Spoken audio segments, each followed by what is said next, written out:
नमस्कार दोस्तों, इस वीडियो में कैबोज़ैंटिनिब के बारे में एक पेशेंट को क्या जानना चाहिए, प्रैक्टिकल टिप्स, वो साइड इफ़ेक्ट से मैनेजमेंट करने के लिए जो एक पेशेंट को हो सकते हैं, इस बारे में बात करेंगे, थ्योरी नहीं। तो सबसे पहले कैबोज़ैंटिनिब एक कैप्सूल या टैबलेट इस फॉर्म में आती है। इसको ओरली लिया जाता है, मुंह से लिया जाता है। इस वक्त ये लिवर कैंसर्स के अंदर दी जाती है। टैबलेट लेने से पहले अगर आपको कोई एलर्जिक सिम्टम्स होते हैं तो आप अपने कैंसर डॉक्टर को बताइए। हम हमारी तरफ से सर्टेन ब्लड टेस्ट करेंगे, यूरिन टेस्ट करेंगे, ब्लड प्रेशर मॉनिटरिंग करेंगे, हो सकता है थायराइड की प्रोफाइल भी करें। ये सारे टेस्ट हम इसलिए करते हैं कि आप इस टैबलेट लेने के लिए फ़िट हैं कि नहीं, ये देखने के लिए।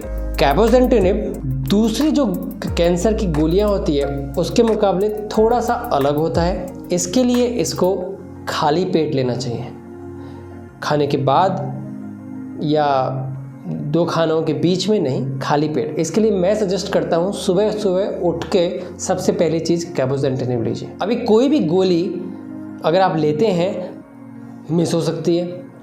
अगर आपको 12 घंटे के अंदर अंदर याद आ जाए कि गोली मिस हो चुकी है तो आप उसको ले सकते हैं। लेकिन 12 घंटे के बाद याद आ रहा है तो जो गोली का टाइम निकल गया वो छोड़ दीजिए और अगली गोली अपने टाइम पे लीजिए। वैसे तो नोज़िया वॉमिटिंग नहीं होता है, लेकिन अगर कैबोज़ैंटिनिब के बाद वॉमिटिंग में गोली निकल जाए, प्लीज़ गोली रिपीट मत करिए। कैबोज़ैंटिनिब काफ़ी तेज़ी से एब्जॉर्ब होता है। अगर आप एक्स्ट्रा गोली लेंगे हो सकता है ओवरडोज हो जाए। कैबोज़ैंटिनिब का काफ़ी सारी ओवर द काउंटर मतलब बिना प्रेस्क्रिप्शन के मिलने वाली दवाएं से इंट्रैक्शन हो सकता है, जैसे कीटाकोनाज़ोल। ये एंटी फंगल है जो डेंड्रफ के लिए काम में लिया जाता है या फंगल इन्फेक्शन स्किन पे हो उसके लिए काम में लिया जाता है। टीबी की मेडिकेशन जैसे रिफेम्पिसिन, नशा पता छुड़ाने की दवाएं जैसे डाइसल्फिराम, इन सब से रिएक्शन है। अगर आप ये सब दवाएं ले रहे हैं तो प्लीज़ हमें बताइए, अपने कैंसर डॉक्टर को बताइए, हमें हो सकता है डोज चेंज करनी पड़े। अभी खाने पीने में क्या रेस्ट्रिक्शन रखें? आम खाने में कोई चेंजेस लाने की ज़रूरत नहीं है, लेकिन हाँ, कैबोज़ैंटिनिब लेते लेते ग्रेप फ्रूट या ग्रेप फ्रूट जूस, गौर फरमाइए, मैं ग्रेप्स नहीं बोल रहा हूँ, ग्रेप फ्रूट बोल रहा हूँ, ये अवॉइड करना चाहिए क्योंकि इससे कैबोज़ैंटिनिब के मेटाबॉलिज्म में चेंज आ जाता है। कैबोज़ैंटिनिब शुक्राणु और ओवा मतलब स्पर्म्स और फीमेल एग को नुकसान पहुंचा सकता है। इसके लिए कैबोज़ैंटिनिब लेते लेते हम ये सजेस्ट करते हैं कि किसी तरीके से आप बर्थ कंट्रोल फॉलो करें, चाहे बैरियर मेथड लाइक कॉन्डम या डायफ्राम, या बर्थ कंट्रोल पिल्स अगर आपको अलाउड है तो लेना चाहिए। इसके साथ साथ फर्टिलिटी पे भी कुछ हद तक कैबोज़ैंटिनिब का इफ़ेक्ट आता है। स्पर्म मोटिलिटी में कमी आती है। इसके लिए सजेस्टेबल है कैबोज़ैंटिनिब के दौरान आप प्रेगनेंसी अवॉइड करिए। अगर आप प्रेग्नेंट होना ही चाहते हैं या अपने स्पाउस प्रेगनेंसी प्लान कर रहे हैं तो कैबोज़ैंटिनिब स्टार्ट करने से पहले करिए। अब उन महिलाओं का क्या जो ब्रेस्ट फेड कर रही हैं, ये पूरी डेप्थ में हमें नहीं पता है कि कैबोज़ैंटिनिब मिल्क में ब्रेस्ट मिल्क में सीक्रेट होता है कि नहीं होता, बट ये बेस्ट है कि ब्रेस्ट फीडिंग ना की जाए कैबोज़ैंटिनिब लेते लेते, क्योंकि बच्चों को नुकसान हो सकता है। अब आप ये समझ गए होंगे कि कैबोज़ैंटिनिब कोई सिंपल दवा नहीं है, इसके काफ़ी सारे साइड इफ़ेक्ट हो सकते हैं। इसके लिए बच्चों की पहुंच से इसको दूर रखिए। कॉमन शेल्फ जहां आप घर की दवाइयां रखते हैं वहां मत रखिए। बच्चे या बूढ़े जो पढ़ने में कमज़ोर हैं, आंखें नज़र कमज़ोर है, हो सकता है गलती से ये दवा ले लें, उनको काफ़ी ज़्यादा साइड इफ़ेक्ट हो सकते हैं। अभी कैबोज़ैंटिनिब का एक कॉम्प्लिकेशन है कि ब्लीडिंग हो सकती है। अगर आप कोई मेजर सर्जरी या प्लान सर्जरी करवाने वाले हैं, जैसे कोई डेंटल एक्सट्रैक्शन, कैटरेक्ट सर्जरी या कोई भी प्लान सर्जरी, वो कैबोज़ैंटिनिब के एटलीस्ट 4 हफ्ते के गैप में करवानी चाहिए। तो या तो कैबोज़ैंटिनिब चालू करने से पहले करवाइए, या कैबोज़ैंटिनिब चालू है तो उसको बंद करके 4 हफ्ते के बाद वो सर्जरी कराइए। अब अगर स्पेसिफिक साइड इफ़ेक्ट्स की बात करें तो सबसे पहले कोई भी कैंसर दवा का एक साइड इफ़ेक्ट की सबको डर लगता है नोज़िया एंड वॉमिटिंग। सो कैबोजेंटेनिब के लिए कारण नोज़िया वॉमिटिंग कुछ हद तक हो सकता है। हम कैंसर डॉक्टर्स यूजुअली प्रोफाइलैक्टिक मतलब जैसे ही कैबोजेंटेनिब चालू करी साथ में हम एंटी वॉमिटिंग मेडिकेशन भी सजेस्ट करते हैं, इवन अगर पेशेंट को वॉमिटिंग नहीं है तो, बिकॉज नोज़िया वॉमिटिंग को प्रिवेंट करना ईजियर है कंपेयर टू अगर वॉमिटिंग आ जाए उसको कंट्रोल करना। ब्रेक थ्रू वॉमिटिंग्स कंट्रोल करना मुश्किल है। इसके लिए हम कुछ दवाएं देते हैं जैसे ओंडासेट्रॉन या ग्रेनिसेट्रॉन। अगर नोज़िया वॉमिटिंग आपको आता है तो खाना पीना बंद मत करिए, स्मॉल फ्रीक्वेंट मील्स या स्मॉल फ्रीक्वेंट फ्लूइड लेते रहिए। कैबोजेंटेनिब कभी कभी स्किन रैशेस कर देता है, स्किन में खुजली, इचिंग ये सब हो सकता है। इस पे बिना पूछे स्टेरॉइड्स मत लगाइए। अगर आपको बहुत इचिंग है तो कोकोनट ऑयल का मसाज, या अगर कोकोनट ऑयल नहीं सूट कर रहा है तो कैलामीन लोशन आप लगा सकते हैं। मैंने बहुत सारे पेशेंट्स को बेटनोवेट लगाते हुए देखा है। अननेसेसरी स्टेरॉइड क्रीम्स लगाने के लिए मत लगाइए। अभी जीआई डिस्टर्बेंसेस, कैबोजेंटेनिब से एक्चुअली कॉन्स्टिपेशन ज़्यादा होता है। कुछ लोगों को लूज मोशन भी हो सकता है जिसको हम सिम्टोमेटिकली कंट्रोल करना है। अगर कॉन्स्टिपेशन है तो डाइटरी हैबिट चेंज करनी है, मतलब हाई फाइबर डाइट, प्रून्स खा सकते हैं डाइट में, पपाया खा सकते हैं, केला खा सकते हैं जो लैक्सेटिव इफेक्ट करता है। अगर इसके बावजूद भी आपको कॉन्स्टिपेशन है तो आप कुछ लैक्सेटिव या पर्गेटिव जैसे लैक्टुलोज या डूफालैक करके कंपनी आती है वो आप ले सकते हैं। अगर आपको बहुत डायरिया की तरफ साइड इफ़ेक्ट्स हो रहे हैं तो अगेन आपको आपके हाइड्रेशन पे ध्यान देना है कि ड्यूरिंग डायरिया आप लूज मोशन ना हो। 3-4 से ज़्यादा डायरिया अगर एक दिन में हो रहे हैं तो कैबोजेंटेनिब बंद भी किया जा सकता है। थोड़े बहुत डायरिया एंटी सिक्रेटरी मेडिकेशंस जैसे लोप्रामाइड, इमोडियम या रेसिकाडोटिल इस तरह की दवाइयाँ लेके कंट्रोल किया जा सकता है। कैबोजेंटेनिब के साथ एक स्पेसिफिक साइड इफेक्ट होता है ब्लड प्रेशर बढ़ना, और ये ब्लड प्रेशर दवाई शुरू करने के कुछ ही दिनों में बढ़ने लग जाता है। इसलिए मैं अपने सारे पेशेंट्स को ये सजेस्ट करता हूँ कि हफ्ते में एक बार ब्लड प्रेशर ज़रूर चेक कराइए। ये आप घर पे भी कर सकते हैं और हॉस्पिटल में भी जा सके कर सकते हैं। अगर एक लेवल से ज़्यादा ब्लड प्रेशर बढ़ रहा है तो किसी भी तरह के एंटी हाइपरटेंसिव बीपी मेडिकेशंस लेके आप अपने लोकल फिजिशियन या एमडी मेडिसिन से ट्रीटमेंट ले सकते हैं। उसको बहुत ज़्यादा ना बढ़ने दीजिए, स्पॉन्टेनियस ब्लीडिंग के चांस हो सकते हैं जैसे नाक से खून आना। अगर फिर भी दवाइयाँ लेने के बावजूद आपका ब्लड प्रेशर कंट्रोल में ना आए तो हो सकता है कि हमें कुछ स्पेसिफिक मेडिकेशन या प्रोसीजर आपके ऊपर करना पड़े, वो हम पाठशाला वीडियोस में कवर करें। अभी कैबोजेंटेनिब के और क्या साइड इफ़ेक्ट हो सकते हैं। कैबोजेंटेनिब और इससे रिलेटेड जो दवाइयाँ हैं उनके कुछ साइड इफ़ेक्ट होते हैं जिसको हम कहते हैं सोर माउथ या हैंड फुट सिंड्रोम भी।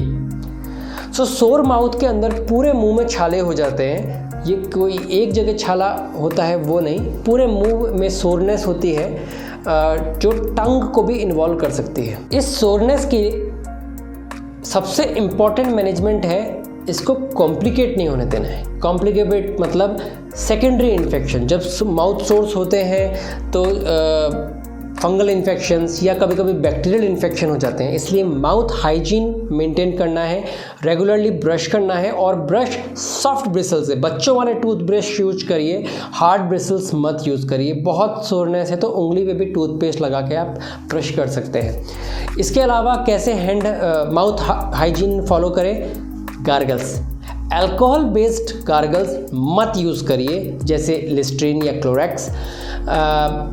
आप अपना गार्गल खुद बना सकते हैं, जैसे अराउंड 150 ml ल्यूकवार्म वाटर में 1/4 स्पून बेकिंग सोडा और 1/4 स्पून सॉल्ट डाल के इसे दिन में 3-4 बार गार्गल करने से माउथ अल्सर्स में इन्फेक्शन होने के चांस कम होते हैं। अगर आपको बहुत ज़्यादा दर्द हो रहा है तो लोकल एप्लीकेशन जिसके अंदर लिग्नोकेन, बेंजोकेन इस तरह के कंपाउंड्स होते हैं, जैसे म्यूको बेंज करके कंपनी आती है, या लिग्नोकेन स्प्रे या लिग्नोकेन गार्गल्स सोल्ड करके कंपनी आती है, ब्रांड आती है, वो आप यूज़ कर सकते हैं सिम्टोमेटिक रिलीफ के लिए। कुछ नॉन स्पेसिफिक साइड इफ़ेक्ट जैसे muscle pain, headache, joint pain इस तरह के साइड इफ़ेक्ट के लिए चिंता वाली बात नहीं है, लेकिन अगर आपको तकलीफ़ है तो आप सिंपल पैरासीटामोल लेके जब ज़रूरत पड़े उस वक्त लेके अपनी तकलीफ़ कम कर सकते हैं। इस तरह के जो non life threatening side effects हैं जैसे पेन हियर एंड देयर या हल्की बहुत स्वेलिंग, उसके लिए दवाई की डोज चेंज ना करिए, दवाई बंद ना करिए, अदरवाइज़ हो सकता है कि कैंसर के अंदर प्रोग्रेशन हो जाए। अभी जितनी भी कैंसर की दवाएं हैं उनका कुछ साइड इफ़ेक्ट WBCs या प्लेटलेट या हीमोग्लोबिन पे पड़ सकता है, जिसके कारण कुछ इस तरह के साइड इफ़ेक्ट, हीमोग्लोबिन कम होने के कारण आपको थकान रह सकती है, WBC कम होने के कारण कोई इन्फेक्शन हो सकता है। इन्फेक्शन मतलब बहुत खांसी आ रही है, पेशाब में जलन है या लूज़ मोशन हो गए, इस तरह के, और फीवर आ रहा है, 100 से ऊपर फीवर आ रहा है। इस सिचुएशन के अंदर मोस्ट इम्पॉर्टेंट है हैंड हाइजीन, जो हमने कोरोना टाइम में अच्छे से सीखा है। हाथ धो के ही खाना खाइए, पुराना खाना ना खाएं, फ्रेशली कुक्ड आप जो चाहे खा सकते हैं, जो आप पचा सकते हैं वो। पैक्ड खाना अगर आप खाते हैं तो एक बार का खुला हुआ पैकेट एक बार में कंज्यूम करिए, उसको रख के रिवॉर्म करके वैसे ना करें। इसके बावजूद भी अगर फीवर कंट्रोल में नहीं आ रहा है तो हम कैंसर डॉक्टर्स सारे एक इमरजेंसी किट देते हैं जिसके अंदर एमोक्सिसिलिन, क्लेवेनोनिक एसिड और सिप्रोफ्लॉक्सासिन का कॉम्बिनेशन होता है। ये कैसे लेना है मेरे पाठशाला वीडियो के अंदर है, या आपके कैंसर डॉक्टर ने आपको बताया भी होगा। ये सब प्रिकॉशंस से आप इन्फेक्शन कंट्रोल कर सकते हैं। अगर प्लेटलेट कम चले जाते हैं तो ब्लीडिंग हो सकती है। इसके लिए कोई स्पेसिफिक ट्रीटमेंट की ज़रूरत नहीं है, लेकिन ट्रॉमा मतलब इंजरी अवॉइड करनी चाहिए, जैसे सब्जी काटते वक्त, कोई हैवी मशीनरी चलाते वक्त, या फिर ब्रश करते वक्त बहुत दबा के ब्रश करना, मसूड़ों में चोट लग जाए, या नाक में उंगली करना। ये और भी एप्लीकेबल है अगर आप कोई ब्लड थिनिंग मेडिकेशंस ले रहे हैं, जैसे एस्प्रिन, क्लोपिडोग्रिल, वारफेरिन, हेपारिन। ये ब्लड को थिन बनाती है, क्लॉट कम करती है। तो अगर छोटा सा इंजरी हुई, आपके प्लेटलेट कैबोजेंटिनिब के कारण कम है और आप ये दवाएं भी ले रहे हैं, तो ब्लीडिंग के चांस बढ़ जाते हैं। अब कैबोजेंटिनिब का एक और स्पेसिफिक साइड इफेक्ट मैंने बोला, हैंड फुट रिएक्शन। इसके अंदर हाथों की चमड़ी लाल हो जाती है, जैसे कुछ गरम गरम पकड़ लिया हो, नम फील होती है, जैसे हाथ सुन्न हो गए हों। कभी कभी दर्द हो सकता है, चमड़ी हल्की सी मोटी हो के कभी कभी फट भी जाती है, और इसमें सिचुएशन होती है कि थोड़ी खुजली होती है, तो पेशेंट खुजाना शुरू करता है, जिसके कारण ब्लिस्टर्स बन सकते हैं, अल्सर बन सकता है। सो सबसे पहली बात, ये सब चीज़ें अवॉइड करिए, ट्रॉमा अवॉइड करिए। खुजली करना, हार्ड ज्वेलरी जैसे रिंग्स, बिछुए, ब्रेसलेट जो बार बार स्किन को टच कर रहा हो, ये सब अवॉइड करना है। हाथों की, पाँव की स्किन को सॉफ्ट रखना है, इसके लिए यूरिया बेस्ड क्रीम यूज़ कीजिए। नॉर्मल सिंपल कोल्ड क्रीम इतनी काम नहीं करती। Urea based cream like Hafoos, HAFOOS, या फिर ज़रीना, XERINA। ये दवाई अच्छे से लगा के प्लास्टिक के ग्लव्स या प्लास्टिक के सॉक्स रात भर पहन के रखिए। स्किन सॉफ्ट हो जाती है, जिसके कारण ब्लिस्टर्स या क्रैक्स बनना अवॉइड किए जा सकते हैं। ये सारे प्रिकॉशंस लेने के बाद भी अगर ब्लिस्टर्स बन गए और जो बहुत पेनफुल हैं, प्लीज़ अपने कैंसर डॉक्टर को कॉल करिए। हो सकता है कि हमें कुछ लोकल क्रीम देनी पड़े, या फिर हो सकता है कुछ लोकल इन्फेक्शन हो गया जो आपको दर्द हो रहा है। ये जो मेन साइड इफ़ेक्ट्स मैंने कवर किए, उसके अलावा कुछ ऐसे साइड इफ़ेक्ट्स हैं जो इतने कॉमन नहीं हैं। फॉर एग्ज़ाम्पल माउथ का टेस्ट चेंज होना, जिसके कारण भूख नहीं लगना, या हेयर लॉस होना। हेयर लॉस बहुत ही अनकॉमन है, इसके लिए कैबोजेंटिनिब में इसकी बात नहीं करेंगे। लेकिन एक थ्योरेटिकल रिस्क रहता है ब्लड क्लॉट्स बनने का। कैबोजेंटिनिब से ब्लीडिंग भी हो सकती है और ब्लड क्लॉट भी बन सकता है। सो ब्लड क्लॉट ना बने, इसके लिए 3 चीज़ों का आपको ध्यान रखना है। एक तो हाइड्रेशन लेवल, अगर आपके शरीर में पानी की कमी हुई, ब्लड गाढ़ा हो जाता है, क्लॉट बन सकता है। दूसरी बात, आपको कंटिन्यूसली एक एक्टिव लाइफस्टाइल फॉलो करना है। अगर आप आधे घंटे से ज़्यादा एक जगह बैठे हुए हैं किसी भी कारण से, तो जस्ट हर आधे घंटे में 2 मिनट के लिए वॉक करके आइए। तीसरा, वो सिचुएशंस जिसमें आप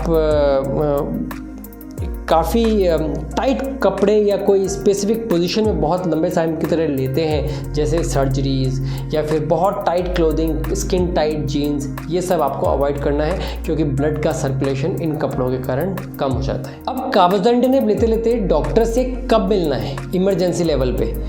कोई भी कैंसर की दवा हो, अगर हाई ग्रेड फीवर आ रहा है, आपकी इमरजेंसी मेडिकेशन अमोक्सिसिलिन, क्लेवोलेनिक और सिप्रोफलॉक्सिन लेने के बाद भी तो आपको डॉक्टर को मिलना ही मिलना है। अगर आपको बहुत ज़्यादा कहीं से ब्लीडिंग हो रही है जो कंट्रोल नहीं आ रही, जैसे नाक से ब्लीडिंग हुई लेकिन कंट्रोल ही नहीं हो रही है, तो फिर आपको मिलना है। अगर आपको कोई ब्लड क्लॉट बनने के सिम्टम्स आए, जैसे सडनली सांस लेने में तकलीफ़ आ रही है, दम उखड़ने लग गया, हो सकता है कि पाँव में कहीं ब्लड क्लॉट बना हो और वो टूट के लंग्स में पहुंचा हो, इस तरह की सिचुएशन है तो आपको इमरजेंसी लेवल पे डॉक्टर से मिलना चाहिए।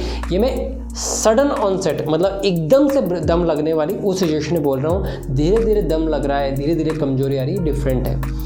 उसके अलावा कभी कभी क्लॉट ब्रेन में भी जा सकता है, तो किसी एक साइड कमजोरी आना, सडनली अनकॉन्शियस हो जाना, या सडनली कन्फ्यूजन होना, या हेडेक वगैरह होना, इस तरह की अगर सिचुएशन काबोज़ेंटेनिब पे होती है, ये सब सिचुएशन अगर सडन होती है तो आपको डॉक्टर से इमरजेंसी लेवल पे मिलना चाहिए।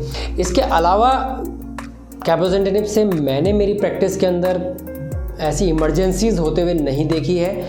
हाँ, जिस कैंसर के लिए काबोज़ेंटेनिब लिया जा रहा है, हो सकता है कि उसके कारण कुछ इमरजेंसीज़ आएँ, वो इस वीडियो में मैं शायद ना कवर कर पाऊँ।